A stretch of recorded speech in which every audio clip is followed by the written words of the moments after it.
સરજી કેટલું લાંબુ છે?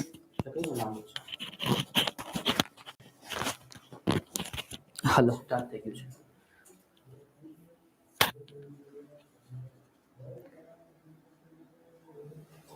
ઘણા બધા સ્ટુડન્ટો ઘણા ટાઈમથી વેઇટ કરતા હશે, પરંતુ ટેકનિકલ પ્રોબ્લેમ અને થોડી ઘણી ટેકનિકલ મિસ્ટેકને કારણે આજે આપણે સ્ટ્રીમ 8 વાગે હતી, પરંતુ 8 વાગે શરૂ નથી કરી શક્યા અને આપણે 9 વાગે લાઈવ થયા છીએ. પણ આપણું જે જ્ઞાન લાઈવનું જે કમિટમેન્ટ છે કે જે લેક્ચર્સ આપણે આપેલા છે એ કમ્પલસરી આખો લેક્ચર લેવાનો છે અને કમ્પ્લીટ લેક્ચર્સ આપણે અહીંયા લેવડાવવાનો છે. એટલે કદાચ વિદ્યાર્થીઓ વેઇટ કરતા હોય તો દિલથી સોરી કહીએ છીએ. અને ફરી વખત આજે આપણે એક નવા વિષય સાથે જે બમ્પર ભરતીઓ આવી છે એ ભરતીના જે લેક્ચર્સો ચાલે છે એ લેક્ચર્સમાં આજે આપણે પારસ સરે લગભગ ઘણા બધા સબ્જેક્ટના ડેમો લેક્ચરો આપેલા છે. આજે આપણે હાઈવે એન્જિનિયરિંગ આનો આપણે આજે સબ્જેક્ટનો એક ડેમો લેક્ચર આજે રાખેલો છે. મિત્રો, ઘણી બધી ભરતીઓ આવેલી છે, લગભગ ઘણી બધી જગ્યાએ જોયેલા પણ હશે. ઘણા બધા સબ્જેક્ટો તૈયાર કરવાના છે અને જ્ઞાન લાઈવ નોન ટેકમાં તો આગળ છે જ, પરંતુ ટેકનિકલ વિષયોમાં પણ આજે ખૂબ સારું એવું પ્લેટફોર્મ સાથે આપની સમક્ષ છે અને ઘણા બધા વિષયો લેવાના છે. એમાં આજે હું હાઈવે એન્જિનિયરિંગ સબ્જેક્ટ છે જેના વિશે આપણે ડેમો લેવાના છે અને બીજી ઘણી બધી વાતો કરવાના છે. મિત્રો, કોમ્પિટિટિવ એક્ઝામમાં સૌ પ્રથમ કેટલું વાંચવું, કયો સબ્જેક્ટ વાંચવો અને કઈ જગ્યાએથી વાંચવું એ ખૂબ જ મહત્વનું હોય છે. આજે આપણે જેમ જેમ લેક્ચર આગળ ભણતા જશું એમ ઘણી વિગતવાર વાતો કરતા જશું. પણ આજે વધારે સમય ન લેતા મૂળ ટોપિક ઉપર આપણે આજે આવીએ છીએ. આજનો મૂળ ટોપિક આપણો હાઈવે એન્જિનિયરિંગ છે. લગભગ નામથી આપ સૌ પરિચિત હશો. હાઈવે એન્જિનિયરિંગ જનરલી પરીક્ષામાં ટ્રાન્સપોર્ટેશન આવે છે. ટ્રાન્સપોર્ટેશનમાં 3 પાર્ટ હોય છે. એક હાઈવે આવે છે, એક રેલવે આવે છે, એક બ્રિજ આવે છે અને એક અલગથી ટનલ એન્જિનિયરિંગ. આટલા 4 સબ્જેક્ટો ભેગા કરી એટલે આપણું ટ્રાન્સપોર્ટેશન બને છે. અને એ ટ્રાન્સપોર્ટેશનનો પહેલો પાર્ટ એટલે આપણે હાઈવે એન્જિનિયરિંગ. અને AA ની જે ભરતીઓ આવેલી છે, ક્લાસ 3 ની જે ભરતીઓ આવેલી છે, એમાં સૌથી ઇઝી સબ્જેક્ટ અને જેમાં આપણે સારામાં સારા માર્ક્સ સ્કોર કરી શકીએ એવો સબ્જેક્ટ જો કહી શકાય એટલે આપણે હાઈવે એન્જિનિયરિંગ. હાઈવે એન્જિનિયરિંગમાં આજે આના વિશે તમને ખ્યાલ છે, આજે સમય વધારે થઈ ગયો છે એટલે નથી લેતા, પણ છતાં પણ ફટાફટ કહી દઉં કે જે જ્ઞાન લાઈવ દ્વારા આપણે surveyor, work assistant, senior surveyor અને પ્લાનિંગ આસિસ્ટન્ટ જે ભરતીઓ આવી છે એના માટે ખૂબ સરસ મજાની બેચ શરૂ થઈ છે. ફીઝ વિશે, ટેક અને નોન ટેક, ઓનલી ટેકનિકલ વિશે તમને આના વિશે ખ્યાલ છે. વધારે વાત નથી કરતા, આપણે મૂળ સબ્જેક્ટમાં આજે જઈએ. Highway engineering. મિત્રો, હાઈવે એન્જિનિયરિંગમાં જનરલી 4 થી 5 સવાલો પૂછાતા હોય છે. હાઈવે એન્જિનિયરિંગના 4 થી 5 સવાલો હોય છે. રેલવેના 2 થી 3 સવાલો પૂછાતા હોય છે અને ટનલના 2 સવાલો પૂછાતા, એમ કરીને કુલ 11 થી 12 સવાલો આ સબ્જેક્ટમાંથી જનરલી પરીક્ષામાંથી પૂછાય છે. અને 11 થી 12 સવાલો જે પૂછાય એમાંથી મેક્સિમમ સ્ટુડન્ટો 8 થી 9 સવાલો જો વ્યવસ્થિત રીતે તૈયારી કરેલી હોય તો ચોક્કસપણે એના સાચા આન્સરો કરી શકે છે. અહીંયા જે તૈયારી કરવામાં આવશે મિત્રો એ ટુ ધી પોઈન્ટ તૈયારી કરવામાં આવશે. એકદમ ટુ ધી પોઈન્ટ આપણે તૈયારી કરશું અને ટુ ધી પોઈન્ટ આપણે તૈયારી કરશું એટલે મને લાગે છે કે આ સબ્જેક્ટમાં તમે જેટલા માર્ક્સ આપણે ધારીશું એટલા માર્ક્સ આપણે લાવી શકીશું. આગળ સબ્જેક્ટમાં આપણે જઈએ વધારે તો ઇન્ટ્રોડક્શનની વાત કરીએ. આજે આ ડેમો લેક્ચર્સ છે. સબ્જેક્ટ વિગતવાર બેચ છે 18 તારીખથી શરૂ થાય છે, ત્યારે આપણે વિગતવાર સબ્જેક્ટ ભણશું. પણ આજનો આ ડેમો લેક્ચર્સ છે એમાં હું તમને ફર્સ્ટ ચેપ્ટર વિશે વાત કરવાની છે. રેડી? પહેલું ચેપ્ટર આપણે વાત કરીએ એટલે ઇન્ટ્રોડક્શન આવે છે. હાઈવે એન્જિનિયરિંગમાં ઇન્ટ્રોડક્શન. મિત્રો, ઇન્ટ્રોડક્શનનો જે પહેલો પાર્ટ છે એમાંથી અત્યાર સુધીમાં 2 થી 3 સવાલો પૂછાઈ ગયેલા છે. પહેલો અહીંયાથી આપણે શરૂઆત થાય છે કે ભારત દેશમાં એન્જિનિયરિંગની શરૂઆત થઈ તો રોડ ડેવલપમેન્ટ આપણે કઈ રીતના કરવું છે, રોડ ડેવલપમેન્ટ માટે કેવા નિયમો જોશે, કઈ રીતે આપણે રોડ બનાવવાના છે, તમામ વસ્તુઓનો વિચાર કરી અને 1927માં મિત્રો 1927માં જયકર કમિટીની રચના કરવામાં આવી હતી. પ્રોફેસર જયકરની અધ્યક્ષતામાં જયકર કમિટીની રચના કરવામાં આવી, એટલે ખાસ યાદ રાખજો કે 1927 મિત્રો આંખ ખોલી કોન્સન્ટ્રેશન અહીંયા બધું ભૂલી તમારું માઇન્ડ પૂરેપૂરું તમારું માઇન્ડ આજે બોર્ડ ઉપર ધ્યાન રાખજો. આજે જે ભણાવીશ એમાં મને વિશ્વાસ છે 1 થી 2 સવાલ ચોક્કસથી પૂછાશે, એટલે 100% પૂરેપૂરું ધ્યાન અહીંયા રાખજો, તમારું પૂરેપૂરું કોન્સન્ટ્રેશન બોર્ડ ઉપર રાખજો. અને હું અહીંયા ભણાવીશ એવો વિશ્વાસ, એવી આશા રાખું કે બીજી વાર તમારે જોવું ન પડે એટલી પૂરેપૂરી તૈયારી કરાવવાની જ્ઞાન લાઈવ એકેડમીની પૂરેપૂરી તૈયારી છે. એટલે આપણે 1927માં સૌપ્રથમ જયકર કમિટીની રચના કરવામાં આવી હતી. આ જયકર કમિટીને કામ સોંપવામાં આવ્યું હતું કે આપણે રોડ ડેવલપમેન્ટ ઇન્ડિયામાં કરવું છે તો એના માટેના સૂચનો કયા કયા છે અને કઈ રીતે આપણે રોડ ડેવલપમેન્ટ કરી શકીએ. એટલે 1927માં પ્રોફેસર જયકરની અધ્યક્ષતામાં એક કમિટીની રચના થઈ અને આ કમિટીએ 1 વર્ષની અંદર અભ્યાસ કરી અને 1928માં જયકર કમિટી હતી એણે પોતાનો રિપોર્ટ 1928માં ભારત સરકારને આપ્યો. 1928માં રિપોર્ટ આવે છે. એ રિપોર્ટમાં ઘણી બધી અલગ અલગ સજેશનો હતા કે ભાઈ અલગથી એક ફંડ ઊભું કરવું જોઈએ, કયા મટીરિયલ્સના રોડ બનાવશું, કઈ મેથડથી રોડ બનાવશું, એનું રિસર્ચ કઈ રીતના થશે, આના માટે આપણે અલગ લેબોરેટરી જોશે, એના માટે સ્પેશિયલ એક્ટ જોશે. તો આવા ઘણા બધા રેકોમેન્ડેશન આ કમિટીએ આપેલા હતા. ખાસ યાદ રાખજો 1927, 28 અને 29, રાઈટ. આ જે રેકોમેન્ડેશન આવેલા હતા એને આધારે 1929માં આપણે સેન્ટ્રલ રોડ ફંડ, ઘણી વખત ઘણી જગ્યાએ CRO 1930 પણ લખવામાં આવે છે, સેન્ટ્રલ રોડ ઓર્ગેનાઇઝેશન 1930, પણ મિત્રો ખાસ યાદ રાખજો અહીંયા સેન્ટ્રલ રોડ ફંડ 1929માં સેન્ટ્રલ રોડ ફંડની સ્થાપના કરવામાં આવી હતી. આનું મુખ્ય કારણ એ હતું કે ભારત દેશમાં રોડ બનાવવા માટે જે પૈસા જોશે આ પૈસા કઈ રીતના એકઠા કરવા. તો એ સમયે જે પેટ્રોલ અને ડીઝલ યુઝ થાય તે સમયે એવું નક્કી કરવામાં આવ્યું હતું કે 1 લીટર પેટ્રોલ ઉપર 1 રૂપિયો ચાર્જ લેવામાં આવશે અને 1 રૂપિયો જે ભેગો થશે એનો ઉપયોગ આપણે રોડ ડેવલપમેન્ટમાં કરીશું. એટલે ખાસ યાદ રાખજો 1927, 1928 અને 1929માં સેન્ટ્રલ રોડ ફંડની સ્થાપના કરવામાં આવેલી હતી. અને ત્યાર પછી 1934માં ઇન્ડિયન રોડ કોંગ્રેસ, મિત્રો સૌથી મોટું સંગઠન અત્યારે છે ને હમણાં ગાંધીનગરમાં જ તમને કદાચ ખ્યાલ હશે 10 દિવસ પહેલા 1934માં ઇન્ડિયન રોડ કોંગ્રેસ જેની સ્થાપના થઈ એનું લગભગ 82 કે 83મું સંમેલન 1934માં ભરવામાં આવેલું અને એનું 82 કે 83મું સંમેલન ગાંધીનગર ખાતે મહાત્મા મંદિરમાં હમણાં 10 દિવસ પહેલા આયોજન કરવામાં આવેલું હતું. 1934માં ખાસ યાદ રાખજો ઇન્ડિયન રોડ કોંગ્રેસની સ્થાપના થઈ. ત્યાર પછી 1939માં મોટર વ્હીકલ એક્ટ આવ્યો છે. મિત્રો આ બધું તમને એટલા માટે શરૂઆતમાં કરાવું છું કે આમાંથી એક ઈસવીસન અથવા તો એક સવાલ નાનો એવો પૂછી નાખે છે અને એ I am sure it is not Hindi. ઘણા મિત્રોની कमेंट आवे छे गुजराती. अच्छा, अगर आपको समझ में नहीं आता है तो मैं हिंदी में भी पढ़ा सकता हूँ, लेकिन मोस्ट ऑफ स्टूडेंट यहाँ पे गुजराती हो गए. इंग्लिश में भी पढ़ा सकता हूँ, हिंदी में भी पढ़ा सकता हूँ.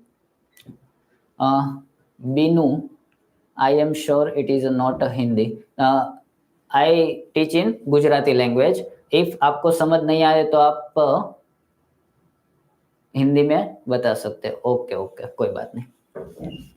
1939 में मोटर व्हीकल एक्ट આપણો આવેલો હતો. મોટર વ્હીકલ એક્ટ 1939 એના વિશે આપણે ડિટેલમાં કંઈ જાણવાની જરૂર નથી. મિત્રો તમને ફક્ત એમ જ પૂછે છે કે મોટર નીચેના પૈકી કયું જોડકું સાચું છે. પરીક્ષામાં आपको परीक्षा में यही पूछा जाएगा कि which one of following is a true.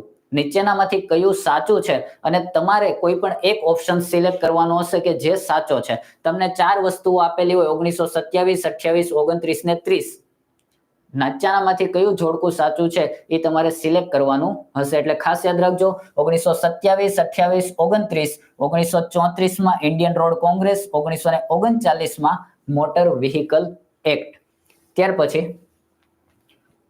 1943 થી લઈ અને 1963માં નાગપુર રોડ પ્લાન આવ્યો હતો. એના વિશે આપણે પછીથી ચર્ચા કરીશું. ખાસ યાદ રાખજો 1952માં સેન્ટ્રલ રોડ રિસર્ચ ઇન્સ્ટિટ્યૂટ. આપણે રોડ તો બનાવશું પણ એની પાછળનું રિસર્ચ કરવું જોશે. લેબોરેટરી કરવું જોશે, મટીરિયલ ટેસ્ટિંગ કરવું જોશે, કયા પ્રકારના મટીરિયલો યુઝ થાય છે એના બાબતે સેન્ટ્રલ રોડ રિસર્ચ ઇન્સ્ટિટ્યૂટ નવી મેથડો રિસર્ચ કરવી પડશે.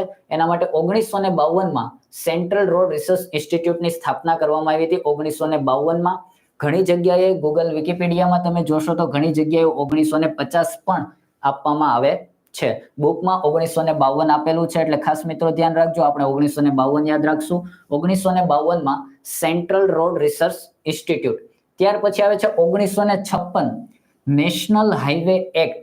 મિત્રો હમણાં જ આપણે આગળની સ્લાઇડમાં ભણી ગયા હતા કે 1939માં મોટર વ્હીકલ એક્ટ હતું અને ત્યાર પછી 1956માં નેશનલ હાઈવે એક્ટ. આ બંને વસ્તુ ભેગી ન થાય એ ખાસ ધ્યાન રાખજો. 1939માં વ્હીકલ એક્ટ આવેલો છે અને 1956માં નેશનલ હાઈવે એક્ટ આવેલો છે. બંને વસ્તુ અલગ છે.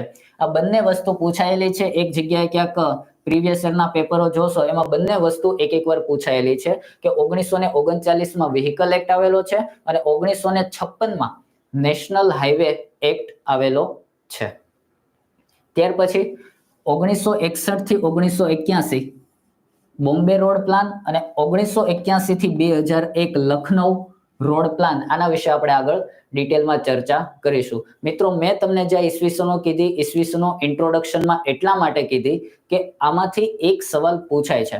ફરી વખત આપણે યાદ કરી લઈએ. માઇન્ડ અહીંયા રાખો, કોન્સન્ટ્રેશન અહીંયા, બંને આંખ ખુલ્લી રાખો અને સાંભળો. 1927, 28 અને 29.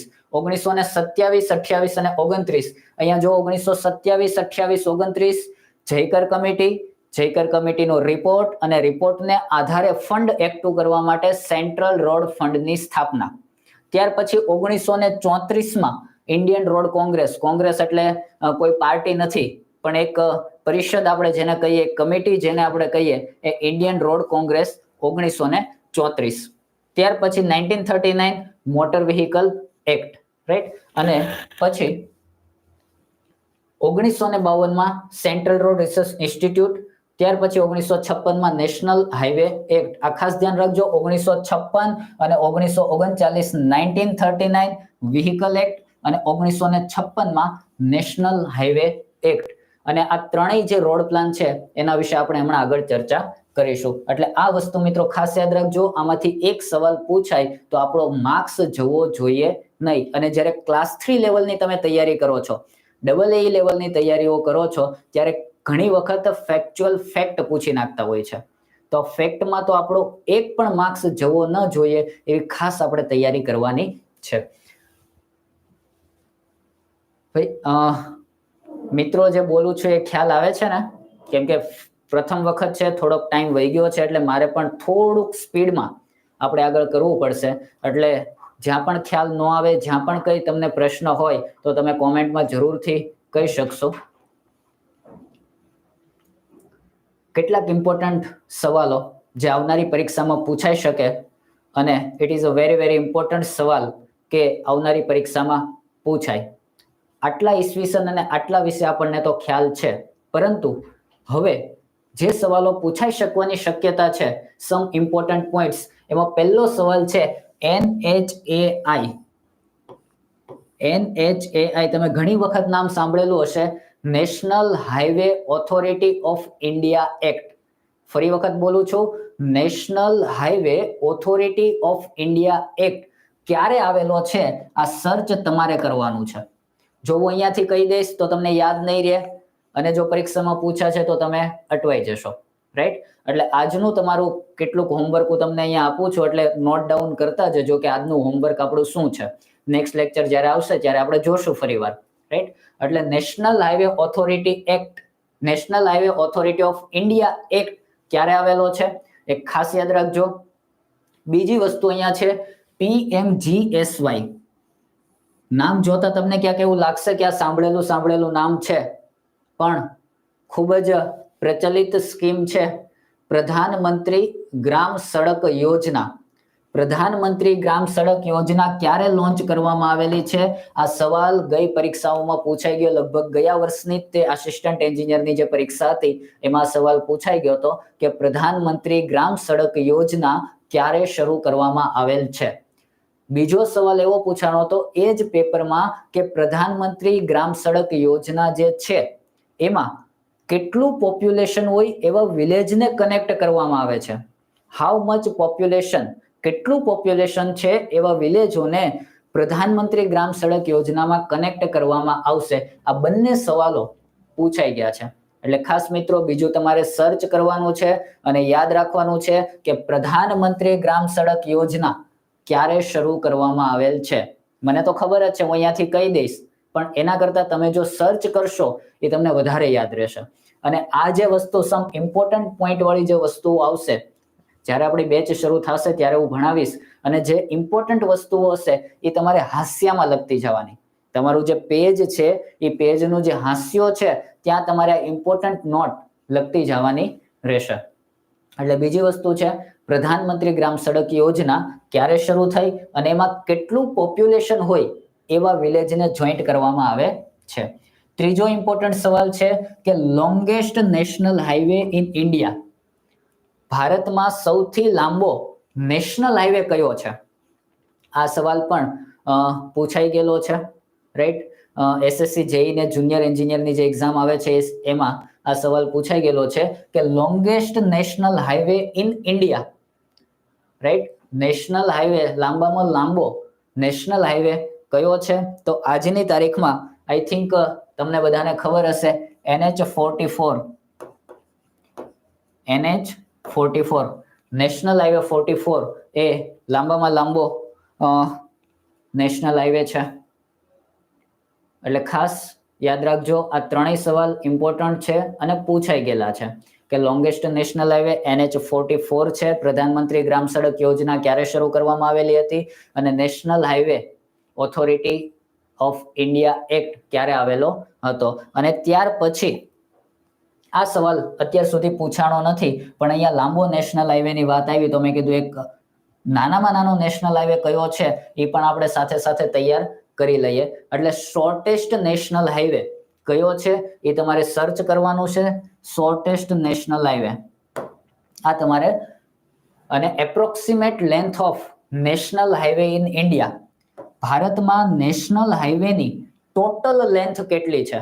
મિત્રો આજની તારીખમાં ભારતમાં નેશનલ હાઈવે ની લેન્થ જોઈએ તો 1,61,000 કિલોમીટર, 1,61,000 કિલોમીટર, 1,61,000 કિલોમીટર, આટલી એપ્રોક્સિમેટ લેન્થ નેશનલ હાઈવે ની છે. એટલે આ જે સવાલો છે મિત્રો એ ખાસ યાદ રાખજો. પરીક્ષાની દ્રષ્ટિએ અત્યારે આનું ઇમ્પોર્ટન્સ ખૂબ જ વધી જાય છે અને હાલમાં ચાલતા સવાલો છે. ઘણા બધા વિદ્યાર્થીઓએ ગોતી પણ લીધું છે. પ્રધાનમંત્રી ગ્રામ સડક યોજના, રાઈટ, શરૂઆત ક્યારે કરવામાં આવેલી છે? યસ, એકદમ રાઈટ છે. પ્રધાનમંત્રી ગ્રામ સડક યોજના 2000 માં શરૂ કરવામાં આવેલી છે. યસ. અને national highway authority of India act ક્યારે છે? યસ, 1988. ખૂબ સરસ વિદ્યાર્થી મિત્રો અહીંયા જવાબ આપી રહી છે. National highway authority of India act 1988 અને પ્રધાનમંત્રી ગ્રામ સડક યોજના 2000. ચાલો ફરીથી તમને આગળ મેં ભણાવ્યું એમાંથી એક સવાલ પૂછી લઉં. વ્હીકલ એક્ટ ક્યારે આવેલો હતો? વ્હીકલ એક્ટ હતો 1939. ત્યાર પછી હાઈવે એક્ટ ક્યારે આવેલો છે? યાદ કરો, આગળની સ્લાઇડમાં આપણે ભણેલા છીએ. હાઈવે એક્ટ, વ્હીકલ એક્ટ અને national highway authority of India act, total 3 act આવે છે. 3 આપણે યાદ રાખવાના છે. 3 માંથી જો એક પૂછી નાખે તો આપણા ભાગ્ય ખુલી જાય અને 1 માર્ક્સ આપણો બેઠો થઈ જાય, રાઈટ. ફરીવાર આપણે એક વખત જોઈ લઈએ. 1927, 28, 29. 1934 IRC, 39 મોટર વ્હીકલ એક્ટ. અહીંયા મોટર વ્હીકલ એક્ટ લખ્યું છે, મોટર વ્હીકલ એક્ટ આવશે, રાઈટ, મોટર વ્હીકલ એક્ટ. અને 1956 નેશનલ હાઈવે એક્ટ અને 1988 national highway authority of India act, right. તો આ વસ્તુ હતી, ઇન્ટ્રોડક્શન નો ભાગ હતો. મિત્રો આ પણ ખાસ યાદ રાખજો, 1,61,000 કિલોમીટર, 1,61,000 કિલોમીટર ટોટલ ભારતમાં નેશનલ હાઈવે ની લેન્થ છે, રાઈટ. ત્યાર પછી કોઈ પણ વસ્તુ હોય એનું પ્લાનિંગ કરતા પહેલા એની લેન્થ કેટલી રાખશું, સ્ટેટ હાઈવેની લેન્થ કેટલી રાખશું, મેજર ડિસ્ટ્રિક્ટ રોડની લેન્થ કેટલી રાખશું, આ તમામ વિશે મીટિંગો ભરાય અને નક્કી કરવામાં આવે કે અમુક મેથડથી આપણે નેશનલ હાઈવેની લેન્થ નક્કી કરશું, સ્ટેટ હાઈવેની લેન્થ નક્કી કરશું અને મેજર ડિસ્ટ્રિક્ટ રોડની લેન્થ નક્કી કરશું. મિત્રો અહીંયા હું તમને ટુ ધી પોઈન્ટ ભણાવીશ અને એ પણ ડબલ એ ને રિલેટેડ ટુ ધી પોઈન્ટ વસ્તુની આપણે વાત કરશું. રાઈટ, નેશનલ હાઈવે એની લેન્થ કેટલી રાખવી એ કઈ આધારે નક્કી કરશું, તો એના માટે એક ફોર્મ્યુલા નક્કી કરવામાં આવી અને એ ફોર્મ્યુલાને આધારે આપણે દેશમાં નેશનલ હાઈવેની લેન્થ નક્કી કરશું. તો ફોર્મ્યુલા કંઈક એવું નક્કી કરવામાં આવેલું હતું કે ટોટલ એરિયા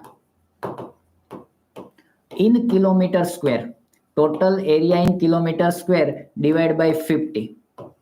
આનો જે આન્સર આવે એટલી નેશનલ હાઈવેની લેન્થ આપણે ભારતમાં કરવાનું આયોજન નક્કી કર્યું હતું. રાઈટ, હવે નેશનલ હાઈવેની લેન્થ માટે બીજા પણ ફોર્મ્યુલા છે, પણ મિત્રો એ ફોર્મ્યુલા એટલા કોમ્પ્લિકેટેડ છે, એ ફોર્મ્યુલા યાદ રાખવા જશો તો જે યાદ રાખવાનું છે એ ભૂલાઈ જશે. અને પરીક્ષામાં અત્યાર સુધીના લગભગ 8 થી 10 વર્ષના પેપરો બધા જોયા છે, પેપરો બધા રિસર્ચ કરેલું છે, તો એમાં ક્યાંય એ ફોર્મ્યુલા પૂછાયેલા નથી. એટલે ખાસ જે ફોર્મ્યુલા આપણને પૂછાય છે એના વિશે આપણે વાત કરશું અને એને યાદ રાખવાનો આપણે પ્રયત્ન કરશું. નેશનલ હાઈવેની લેન્થ છે total area divide by 50 kilometer square. હવે ટોટલ એરિયા કોનો લેવાનો? ઘણી વખત તો આપણને સૂત્ર તો યાદ હોય કે total area of countries, total area of state, total area of district. કોનો લેવાનો ટોટલ એરિયા? આ સૌથી મહત્વનું હોય છે. સૂત્ર તો આપણે ગોખી નાખીએ છીએ, સૂત્ર આપણને યાદ રહી જાય છે, પણ જ્યારે પરીક્ષામાં પૂછાય છે ત્યારે આપણે જવાબ કરી શકતા નથી. એટલે મિત્રો ખાસ યાદ રાખજો કે અહીંયા લખેલું છે કે total area in kilometre square divide by 50. આનો જે જવાબ મળશે એટલા કિલોમીટર આપણે સ્ટેટમાં નેશનલ હાઈવેની લેન્થ રાખીશું. તો આ ટોટલ એરિયા છે, અહીંયા લખું છું કે સ્ટેટનો total area of state in kilometre square divide by 50. એવી જ રીતના લેન્થ ઓફ સ્ટેટ હાઈવે એની લેન્થ કેટલી રાખવામાં આવે છે? તો ટોટલ એરિયા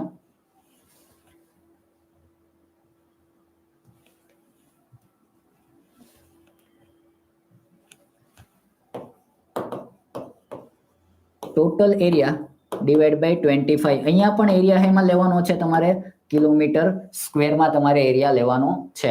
એટલે length of national highway, length of state highway અને length of major district road. MDR નું ફૂલ ફોર્મ શું થાય છે? M મતલબ મેજર, D મતલબ ડિસ્ટ્રિક્ટ, R મતલબ road. Major district road, length of major district road એનું પણ ફોર્મ્યુલા આપણને આપેલું છે કે ટોટલ એરિયા ઓફ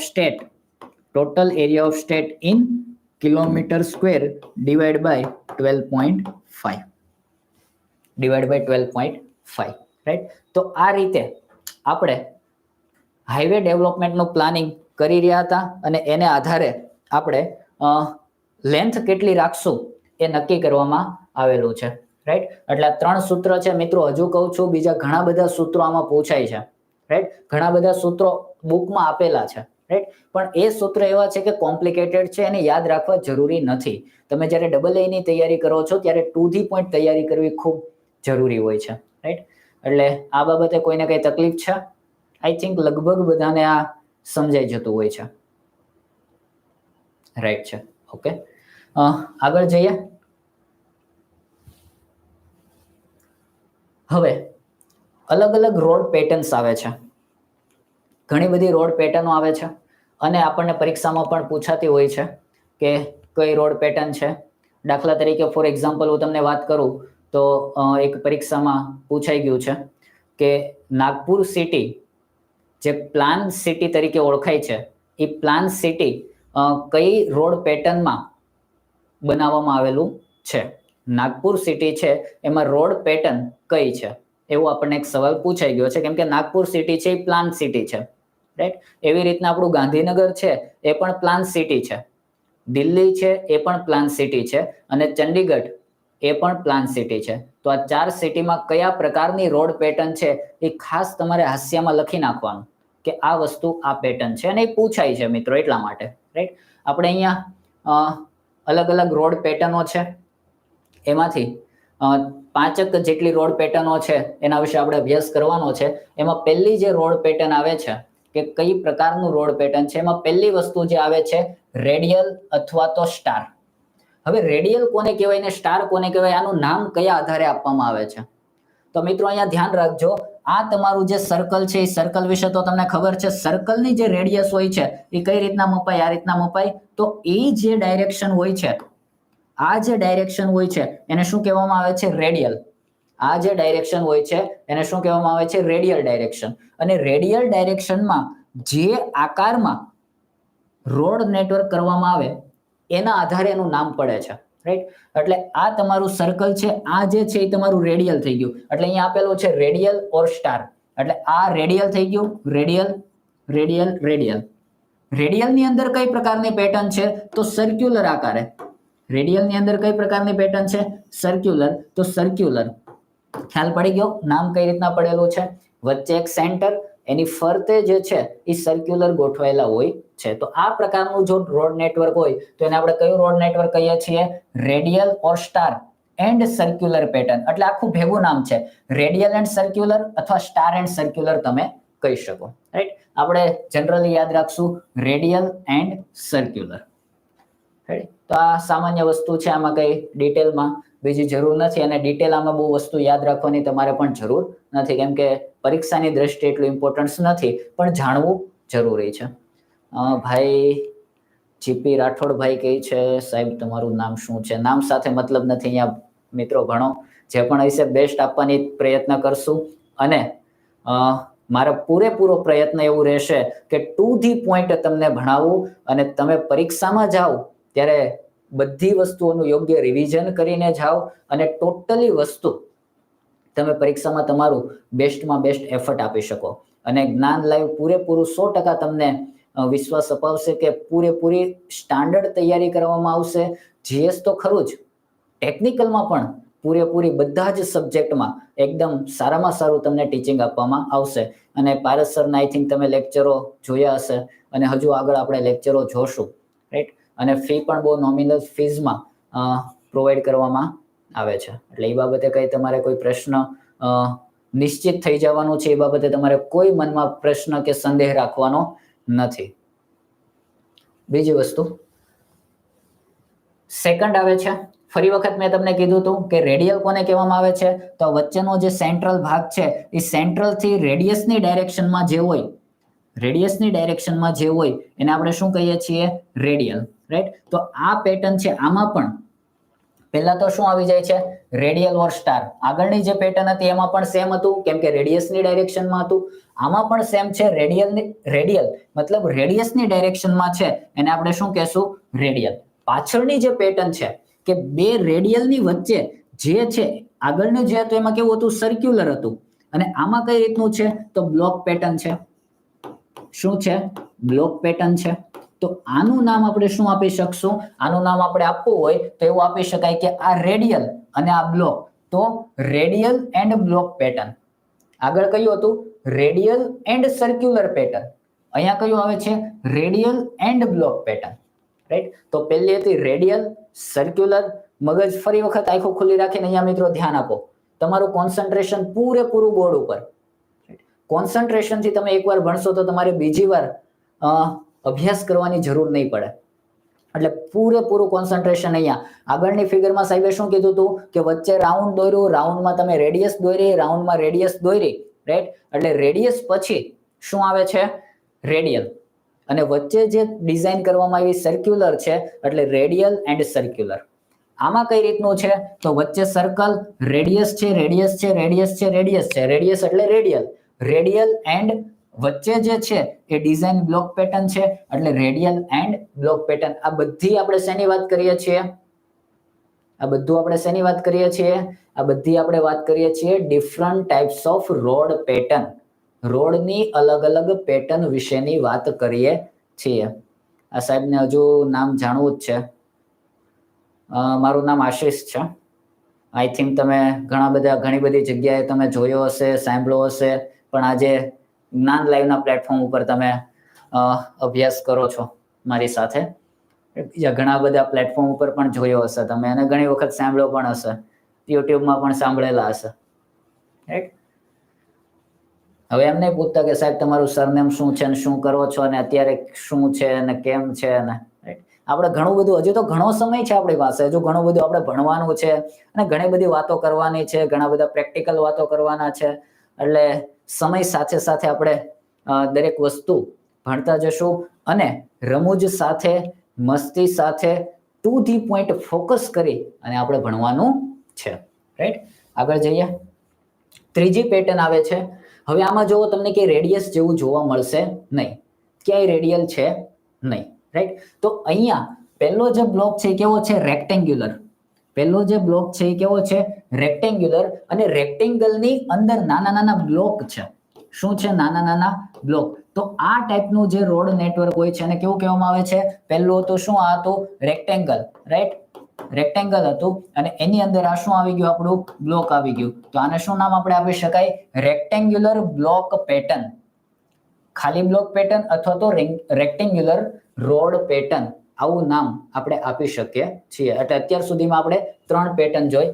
ત્યાર પછી ચોથી પેટર્ન આપણે આવે છે. હવે અહીંયા જો ફરી વખત તમને રેડિયસ જોવા મળે છે.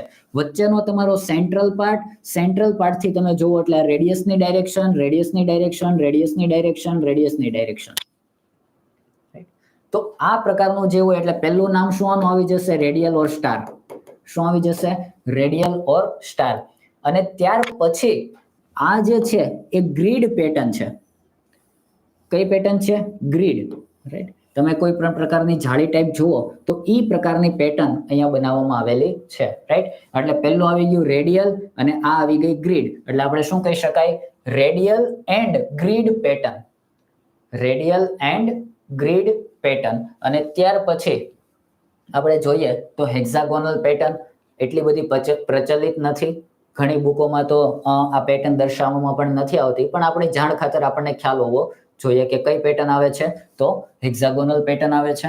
અને ત્યાર પછી મિનિમમ ટ્રાવેલ પેટર્ન.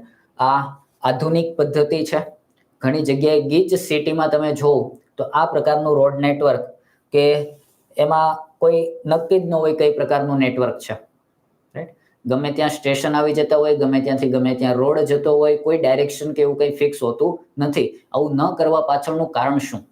મિત્રો, ખૂબ ઇમ્પોર્ટન્ટ વાત આપણે કરીએ કે આવું ન કરવા પાછળનું કારણ શું? આ પેટર્ન શા માટે લોકો યુઝ કરે છે? અથવા તો કોઈ પણ સરકાર છે, કોઈ પણ મ્યુનિસિપાલિટી છે, તો આ પેટર્ન શા માટે યુઝ કરે છે?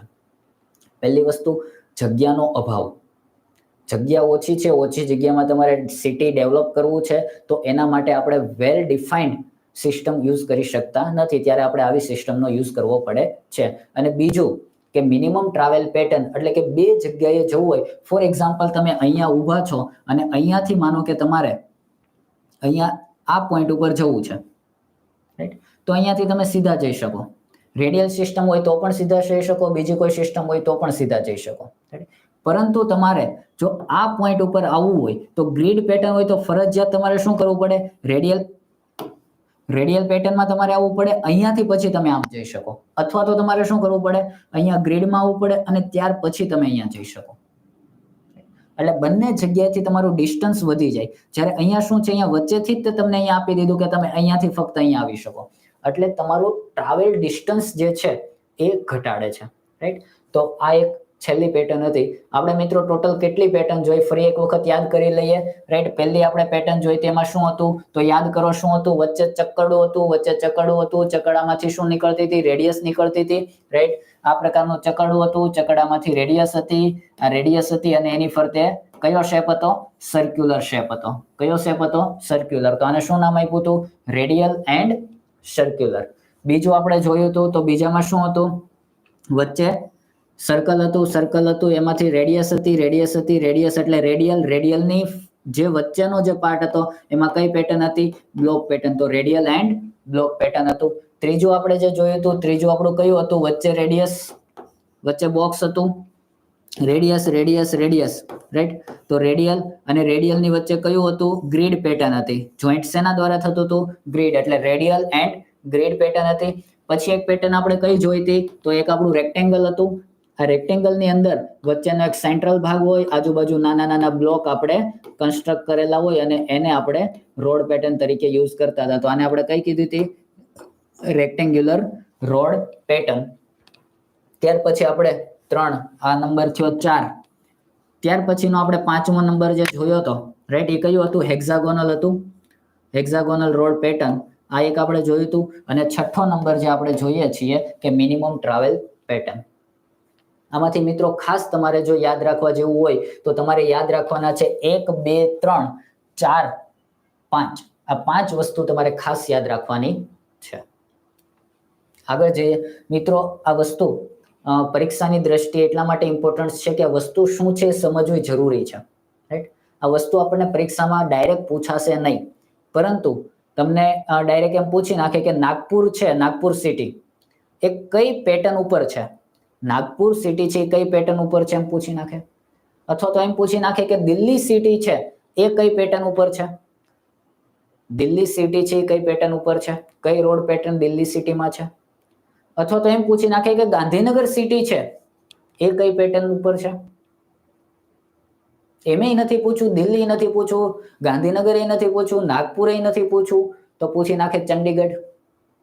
ચંડીગઢ જે સિટી છે એ કઈ પેટર્ન ઉપરનું સિટી છે. તો મિત્રો હવે તમારા મગજમાં ચિત્ર ક્લિયર થઈ જવું જોઈએ, રાઈટ, કે રેડિયલ કોને કહેવાય છે? રેડિયલની આરે સર્ક્યુલર, રેડિયલની આરે ગ્રીડ, રેડિયલની આરે બ્લોક.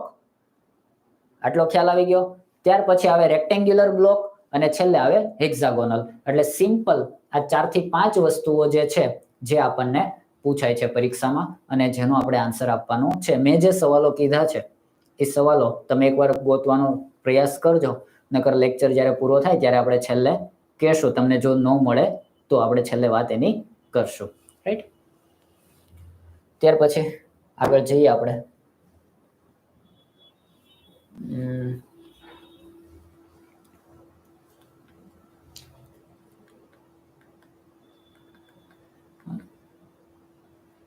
Radial and star.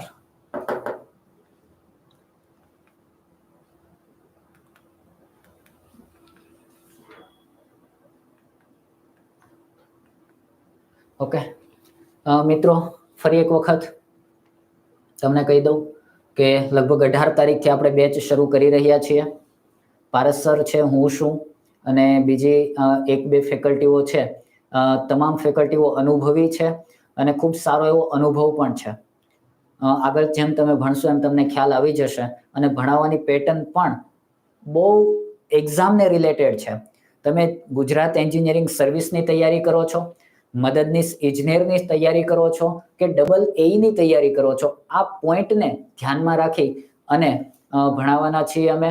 એટલે જે પણ પોસ્ટો આવેલી છે 4 પોસ્ટો માટે જ્ઞાન લાઈવ છે એ બેસ્ટમાં બેસ્ટ વસ્તુ આપવાની છે. અને બીજું મિત્રો, આ વખતે તમારા માટે ખૂબ જ અગત્યની વસ્તુઓ એ છે કે અહીંયા સંબંધિત વિષયો અને તેની ઉપયોગિતાના પ્રશ્ન કેટલા છે? 120.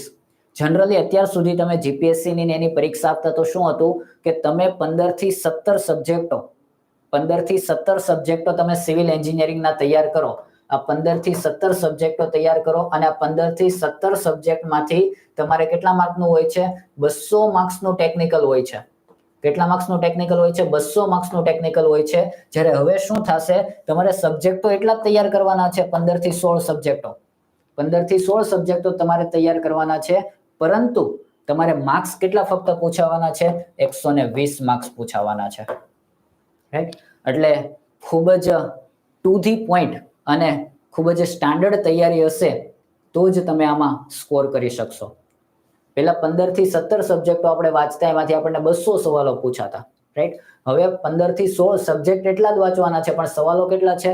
120 સવાલો છે. અને બાકીનું જે વસ્તુઓ છે 60 માર્ક ગણિતના અને 30 માર્ક જીએસ જે આપણે કહીએ છીએ, રાઈટ. એટલે આ 60 ને 30 90 માર્ક જે છે એ માર્ક તમારે ખૂબ જ ભારપૂર્વક અને ખૂબ ધ્યાનથી તૈયારી કરવી પડશે. પહેલા કેવું કરતા આપણે કે ભાઈ આ 200 માર્ક્સ છે એટલે 100 માર્ક્સનું 300 માર્ક્સનું પેપર આવતું, એટલે આપણે આ 100 માર્ક્સમાં કંઈ ધ્યાન આપતા નહીં. પણ હવે એવું થશે નહીં. હવે આપણે જીએસ ઉપર પણ ફોકસ કરવું પડશે, કેમ કે જેટલું મહત્વ ટેકનિકલનું થઈ ગયું છે એટલું જ મહત્વ અહીંયા જીએસનું થઈ ગયું છે. 60 ને 30 90 માર્ક એટલે ખૂબ સારા એવા માર્ક ગણાય. રાઈટ. એટલે જેટલું આપણે કોન્સન્ટ્રેશન જીએસ માં કરશું એટલું જ કોન્સન્ટ્રેશન આપણે સાથે સાથે ટેકનિકલ સબ્જેક્ટની સાથે જીએસ માં કરવું પડશે. અને જ્ઞાન લાઈવ મેથ્સ હોય, રીઝનિંગ હોય, બંધારણ હોય કે અન્ય વિષયો જીએસ ને લગતા આ તમામ વિષયો, ગુજરાતી કમ્પ્રેહેન્સિવ હોય કે ઇંગ્લિશ હોય, આ તમામ વિષયોનું પૂરેપૂરું 100% બેસ્ટ આપવાનો પ્રયત્ન કરશે. એટલે જો તમે બેસ્ટ સબસ્ક્રાઇબ ન કરી હોય તો ઝડપથી આ બેચ સબસ્ક્રાઇબ કરી શકો છો. અને હજુ તમારે વિચારવું હોય તો વિચારી શકો છો, ડેમો લેક્ચર જોઈ શકો છો. એકવાર નહીં 10 વાર જોયા પછી તમે નક્કી કરજો કે મારે ક્યાં જવું છે. અને બીજું મિત્રો, જ્યાં અનુભવી ફેકલ્ટી હોય, જે ફેકલ્ટી તૈયારી કરીને આવી હોય એવી ફેકલ્ટી પાસે તમે ભણશો તો તમને 100% બેસ્ટમાં બેસ્ટ વસ્તુ મળી રહેશે. રાઈટ. આપણે આગળ જઈએ.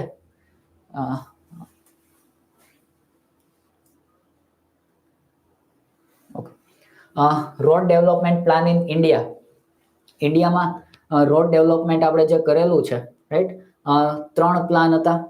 આપણે ત્યાં નક્કી કરવામાં આવ્યું કે આપણે ભારતમાં રોડનું ડેવલપમેન્ટ કરવું છે તો કઈ રીતના નક્કી કરશું. તો આપણે સૌ પ્રથમ 1943માં નક્કી કરવામાં આવ્યું અને 1943 થી 1963 એટલે કે 20 વર્ષ માટે આપણે 20 વર્ષ માટે રોડ ડેવલપમેન્ટ પ્લાન નક્કી કરવામાં આવેલા હતા. 20 વર્ષ માટેના આપણે રોડ ડેવલપમેન્ટ પ્લાન આપણે નક્કી કરેલા છે મિત્રો. એમાં સૌ પ્રથમ 1943 થી 1963 નાગપુર રોડ પ્લાન એવું આપણે એને નામ આપેલું હતું. અને મિત્રો, શરૂઆતમાં આપણે રોડ પ્લાન શરૂ કર્યા હતા ત્યારે આપણને ઉત્સાહ બહુ હતો. એટલે આપણે આ જે 20 વર્ષનું કામ હતું એ આપણે ક્યારે પૂરું કરી દીધું? 18 વર્ષમાં પૂરું કરી દીધું. કેમ કે શરૂઆતમાં જ્યારે તૈયારી શરૂ કરીએ ત્યારે ઉત્સાહ બહુ હોય, પણ જેમ જેમ સમય જાય એમ ઇફિશિયન્સી ઘટતી જાય. પણ આપણે અહીંયા એવું થવા દેવાનું નથી. આપણે જોશ, જનૂન અને ઉત્સાહ સાથે તૈયારી કરવાની છે. એટલે નાગપુર રોડ પ્લાન આપણો પહેલો 20 વર્ષનો પ્લાન હતો કે 1943 થી લઈ 1963 સુધીનો પ્લાન, 20 વર્ષનો આપણે પ્લાન નક્કી કરવામાં આવ્યો. અને આ 20 વર્ષનો જે પ્લાન હતો એ આપણે 18 વર્ષમાં જ પૂર્ણ કરી દીધો હતો. જેને આપણે શું નામ આપ્યું હતું? નાગપુર રોડ પ્લાન નામ આપવામાં આવ્યું હતું. અને આમાં આપણે ટાર્ગેટ શું રાખવામાં આવ્યો હતો મિત્રો? આમાં આપણો ટાર્ગેટ, જેને આપણે કહીએ છીએ રોડ ડેન્સિટી, રોડ ડેન્સિટી, આમાં ટાર્ગેટ શું રાખવામાં આવ્યો હતો? તો ટાર્ગેટ એવો રાખવામાં આવ્યો હતો કે 16 કિલોમીટર પર 100 કિલોમીટર સ્ક્વેર એરિયા. મિત્રો, આવો કંઈક આપણે ટાર્ગેટ નક્કી કરવામાં આવ્યો હતો કે 100 કિલોમીટર સ્ક્વેરનો એરિયા હોય તો એમાં 16 કિલોમીટર રોડ હોવો જોઈએ. 100 કિલોમીટરના એરિયામાં 16 કિલોમીટર આપણો રોડ હોવો જોઈએ. તો આ પ્રકારનું ડેન્સિટી, જેને આપણે કહીએ છીએ રોડ ડેન્સિટી, આ નક્કી કરવામાં આવ્યું હતું. કયો પ્લાન છે? ફરી વખત યાદ રાખો, આંખો બંધ કરો, આંખો બંધ કરીને યાદ કરો કે શું કીધું સાહેબે? સાહેબે કીધું કે નાગપુર રોડ પ્લાન 1943 થી 1963 20 વર્ષનો પ્લાન હતો. અને આ પ્લાન આપણે 18 વર્ષમાં પૂરો કરી દીધો હતો. અને એની ડેન્સિટી શું હતી કે 16 કિલોમીટર પર 100 કિલોમીટર સ્ક્વેર એરિયા. એટલે કે 100 કિલોમીટર સ્ક્વેરનો એરિયા હોય તો એમાંથી આપણે 16 કિલોમીટર રોડ એમાંથી પસાર થતો હોવો જોઈએ. એટલે કે 200 કિલોમીટર સ્ક્વેરનો એરિયા હોય તો કેટલો રોડ થાય? 32 કિલોમીટર રોડ થાય. 300 કિલોમીટર સ્ક્વેરનો એરિયા હોય તો 16 એકા 16, 16 દુ 32 ને 16 તેરી 48 કિલોમીટર રોડની લેન્થ હોવી જોઈએ.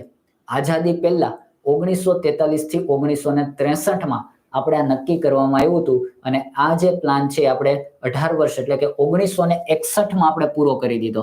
1963ની જગ્યાએ આપણે ક્યારે પૂરો કરી દીધો? 1961માં આ રોડ પ્લાન આપણે પૂરો કરી દીધો. અને આ ખાસ યાદ રાખજો, પરીક્ષામાં પૂછાય છે, કેમ કે ત્રણેય રોડ પ્લાન છે અને ત્રણેય રોડ પ્લાનની રોડ ડેન્સિટી આપણને પરીક્ષામાં પૂછાય છે, એટલે ખાસ યાદ રાખજો.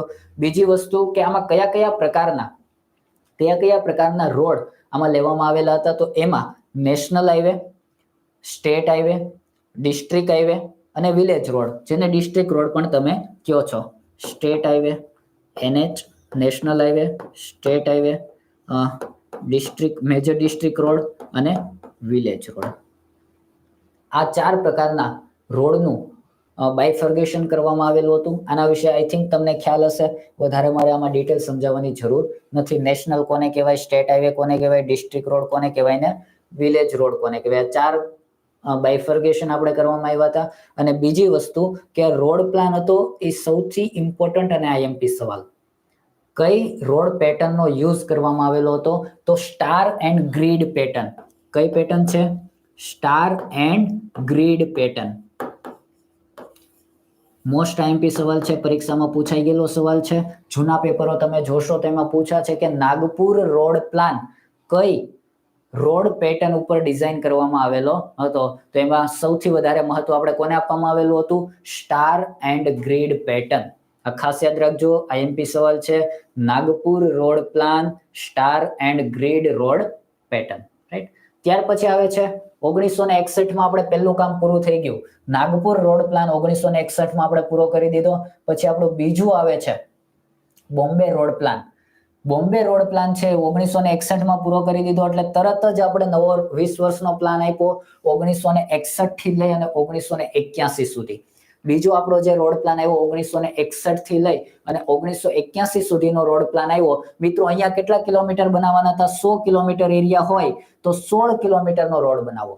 100 કિલોમીટર સ્ક્વેરનો એરિયા હોય તો 16 કિલોમીટર રોડ બનાવો. જ્યારે અહીંયા શું નક્કી કરવામાં આવ્યું હતું કે 100 કિલોમીટર સ્ક્વેરનો એરિયા હોય તો એનાથી ડબલ એટલે કે 32 કિલોમીટર આપણે રોડ બનાવશું, આવું નક્કી કરવામાં આવ્યું. જેને આપણે રોડ ડેન્સિટી તરીકે ઓળખીએ છીએ કે 32 કિલોમીટર પર 100 કિલોમીટર સ્ક્વેર એરિયા. ખાસ યાદ રાખજો, પહેલામાં 16 હતું, હવે ડબલ કરી નાખ્યું. કેમ કે ભારત હવે આઝાદ થયું હતું એટલે રોડ નેટવર્કની જરૂર હતી અને રોડ નેટવર્ક બનાવવું ખૂબ જ ઇમ્પોર્ટન્ટ હતું. બધી જ રીતે ઇકોનોમિક ગ્રોથ જોઈ લો, ઇન્ડસ્ટ્રીઝ જોઈ લો, કનેક્ટિવિટી જોઈ લો. એટલે આપણે જે અહીંયા ટાર્ગેટ હતો 16 એ હવે કેટલો કરી દીધો છે? 32 કિલોમીટર પર 100 કિલોમીટર સ્ક્વેર. બીજી એક વસ્તુ બોમ્બે રોડ પ્લાનમાં ખૂબ જ ઇમ્પોર્ટન્ટ અને આઈએમપી વસ્તુ છે જે પરીક્ષામાં પૂછાઈ ગયો છે કે બોમ્બે રોડ પ્લાન આ 20 વર્ષ દરમિયાન આપણે 1600 કિલોમીટરનો એક્સપ્રેસ વે પણ આ પ્લાનમાં કન્સિડર કરેલ હતો. 1600 કિલોમીટરનો express way. Right. Express way વિશે તમને બધાને ખબર જ છે. એક્સપ્રેસ વે અત્યારે આપણે ચાલી રહ્યો છે. તમે બધા ગાંધીનગર, અમદાવાદ આજુબાજુના, વડોદરા આજુબાજુના હશો તો વડોદરાથી અમદાવાદ એક્સપ્રેસ વે. રાઈટ. અને પરીક્ષામાં સવાલ પણ પૂછાય છે એટલે ખાસ તમે બધા હાસ્યમાં લખી લો કે વડોદરાથી અમદાવાદ એક્સપ્રેસ વે નું નામ શું છે?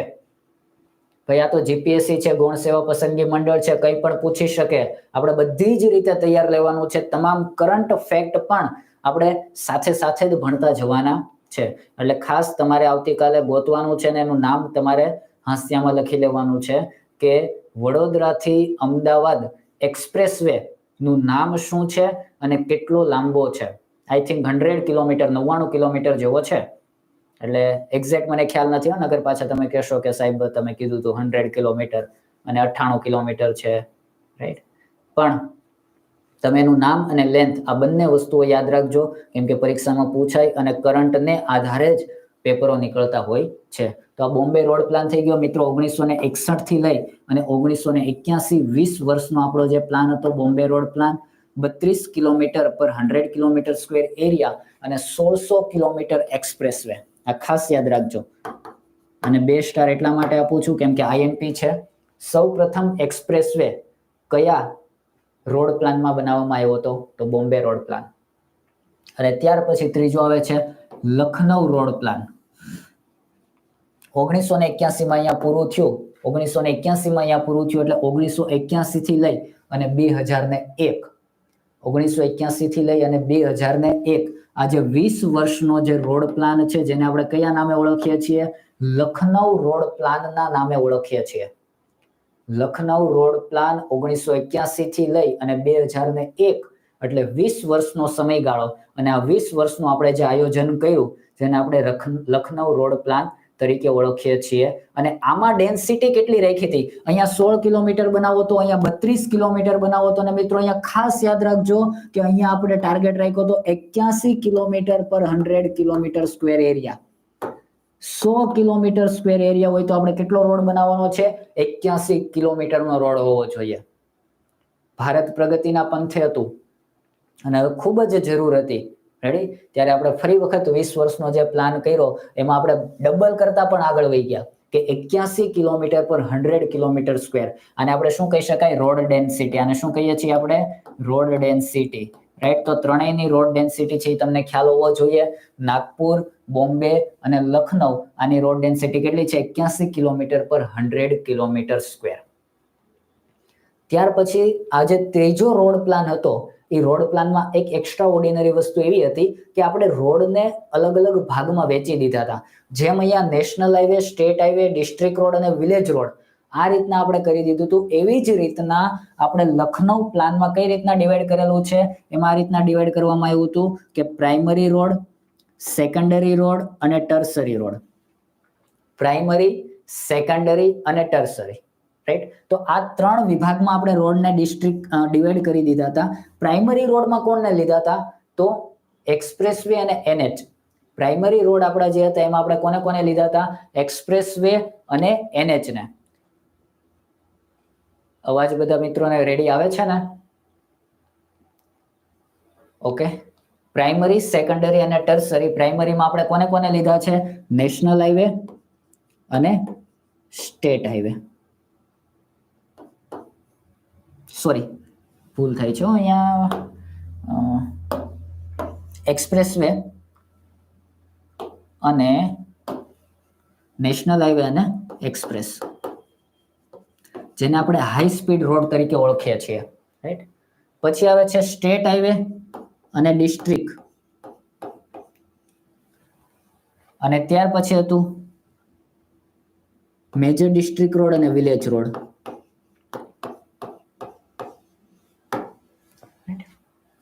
આ રીતે આપણે પ્રાઇમરી, સેકન્ડરી અને ટર્સરી આ ત્રણ ભાગમાં આપણે રોડને ડિવાઈડ કરેલા હતા. તો મિત્રો અહીંયા 2001 સુધી હજુ આપણે પહોંચ્યા. ક્યાં સુધી પહોંચ્યા?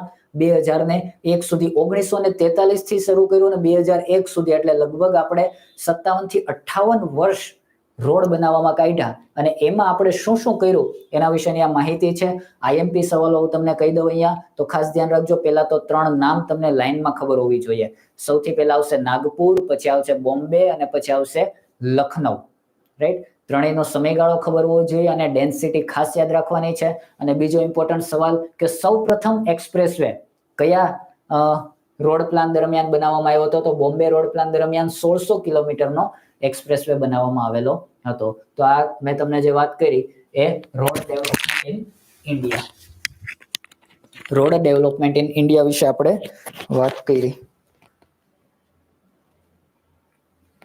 હવે કોઈ પણ વસ્તુ આપણે બનાવવી હોય તો એની જીઓમેટ્રિક ડિઝાઇન, કઈ રીતના એની જીઓમેટ્રિક ડિઝાઇન કરવામાં આવશે એના વિશે આપણને ખબર હોવી જોઈએ. હવે અહીંયા આપણે કન્સ્ટ્રક્શન કોનું કરી રહ્યા છીએ મિત્રો? રોડનું કન્સ્ટ્રક્શન કરી રહ્યા છીએ.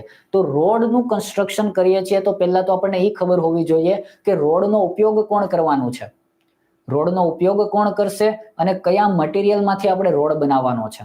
તો રોડનું આપણે જ્યારે જીઓમેટ્રિક ડિઝાઇન કરીએ છીએ ત્યારે સૌ પ્રથમ આપણે એ જાણવું પડે કે રોડનો ઉપયોગ કોણ કરવાનું છે. તો આપણે મનુષ્ય કરશે, પણ એની ઉપર ચાલશે શું? તો વ્હીકલ. રાઈટ? તો અહીંયા બે વસ્તુને આપણે ધ્યાનમાં રાખવી પડશે. એક આપણે ધ્યાનમાં રાખવું પડશે વ્હીકલ કેરેક્ટરિસ્ટિક્સ, અને બીજી વસ્તુ આપણે ધ્યાનમાં શું રાખવું પડશે? User characteristics. રાઈટ? અહીંયા આવશે રોડ યુઝર કેરેક્ટરિસ્ટિક્સ. આ બે વસ્તુ આપણે ધ્યાન રાખવું પડશે. રાઈટ? કોઈ પણ વસ્તુની આપણે ડિઝાઇન કરવી છે તો એના વિશે આપણને ખબર હોવી જોઈએ કે આ વસ્તુ કોણ ઉપયોગ કરવાનું છે. અહીંયા આપણે ઉપયોગ કરવાના છીએ. આપણે કોના દ્વારા ઉપયોગ કરશું? તો બાઇક ચલાવશું, ગાડી ચલાવશું, આ બધું ચલાવશું. તો વ્હીકલ કેરેક્ટરિસ્ટિક્સ આ ફિક્સ કરવી પડશે. અને બીજું આવે છે રોડ યુઝર કેરેક્ટરિસ્ટિક્સ. રાઈટ? હવે રોડ યુઝર કેરેક્ટરિસ્ટિક્સ છે, આને આપણે ફિક્સ કરી શકતા નથી, કેમ કે આ વસ્તુ કોણે બનાવી છે? રોડ યુઝર કોણ છે? તો મનુષ્ય કોણે બનાવેલા છે? ભગવાને. અને જ્યારે ભગવાને આ વસ્તુ બનાવેલી છે ત્યારે તમે જેટલા લોકોને મળશો બધાની બોડી અલગ, બધાના મગજ અલગ, બધાની વસ્તુઓ અલગ હશે. રાઈટ? એટલે આને આપણે ફિક્સ કરી શકતા નથી. આપણે કોને ફિક્સ કરી શકશું? આપણે જે બનાવશું વ્હીકલ જે હશે તો વ્હીકલના જે પાર્ટ્સ છે એને આપણે ફિક્સ કરી શકશું. આપણા ઉપયોગ પ્રમાણે એને ફિક્સ કરી શકશું. તો આની મેક્સિમમ લેન્થ કેટલી રાખી શકીશું, આની મેક્સિમમ વિડ્થ કેટલી રાખી શકીશું અને આની મેક્સિમમ હાઇટ કેટલી રાખી શકીશું. મિત્રો થોડાક અક્ષર ગાંધી બાપુ જેવા છે પણ લગભગ હું બોલું છું એટલે ખ્યાલ આવી જશે. રાઈટ, નો ખબર પડે તો કહેજો તો આપણે ફરીવાર લખશું. રાઈટ, એટલે લેન્થ કેટલી રાખવાની, વિડ્થ કેટલી રાખવાની, હાઇટ કેટલી રાખવાની, આ વસ્તુઓ આપણા હાથમાં છે. આપણે એને કંટ્રોલ કરી શકશું. જ્યારે રોડ યુઝર કેરેક્ટરિસ્ટિક્સ છે એને આપણે કંટ્રોલ કરી શકશું નહીં. દાખલા તરીકે બે વ્યક્તિઓ છે, એક વ્યક્તિને ઝડપથી દેખાઈ ગયું વાહન અને એક વ્યક્તિને એ વાહન દેખાતા વાર લાગે છે. હું બાઇક લઈને જાઉં છું, કોઈક વાહેથી હોર્ન મારે છે તો મને ઝડપથી સંભળાઈ ગયો, પણ મારી બાજુમાં જ કોઈક બાઇક લઈને જાય છે એને હોર્ન મારે છે, એટલી જ સ્પીડથી હોર્ન મારે છે તો એને સંભળાતા વાર લાગશે. રાઈટ, તો બંને માટે રોડ યુઝર કેરેક્ટરિસ્ટિક્સ કેવી હોય છે, અલગ અલગ હોય છે. જ્યારે વ્હીકલ કેરેક્ટરિસ્ટિક્સ કેવી હોય છે, કંટ્રોલેબલ હોય છે, જેને આપણે કંટ્રોલ કરી શકીશું. તો આના વિશે આપણે આગળ વાત કરવી છે. રાઈટ, જીઓમેટ્રિક ડિઝાઇનમાં એમાં પહેલા road user characteristics, right, road user characteristics ની આપણે વાત કરીએ તો રોડ યુઝર કેરેક્ટરિસ્ટિક્સ આપણે ભણતા હોય એટલે પહેલો સવાલ આપણે આવે, અને તમે લગભગ સિવિલ એન્જિનિયરિંગ કરેલું હોય એટલે સૌથી આઈએમપી સવાલ હતો પીઆઈઈવી થિયરી. પીઆઈઈવી થિયરી આપણે જેને કહીએ છીએ, રાઈટ, પીઆઈઈવી થિયરી ના નામથી ઓળખાય છે. એ સૌ પ્રથમ રોડ યુઝર કેરેક્ટરિસ્ટિક્સ નો એક પાર્ટ છે. જેમાં પહેલું આવે છે પરસેપ્શન. પી મતલબ પરસેપ્શન, આઈ મતલબ ઇન્ટેલેક્શન, ઇમોશન. ખબર પડે છે ને? PIEV theory, perception time, intellection time, emotion time અને છેલ્લું આવે છે વોલ્યુશન ટાઈમ. કયો આવે છે? વોલ્યુશન. આ બધા વિશે આપણે સમજીએ તો કોઈ પણ વસ્તુ આપણે જોઈએ તો આપણના મગજને જે ખબર પડે જેને આપણે કહીએ છીએ પરસેપ્શન.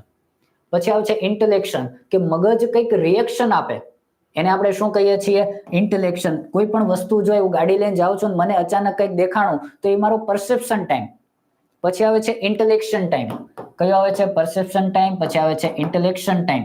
રાઈટ, ઇન્ટેલેક્શન ટાઈમ એટલે મારા મગજને ખબર પડી કે ભાઈ કોક આવ્યું આગળ, ખાડો છે આગળ, મારા મગજને ખબર પડી.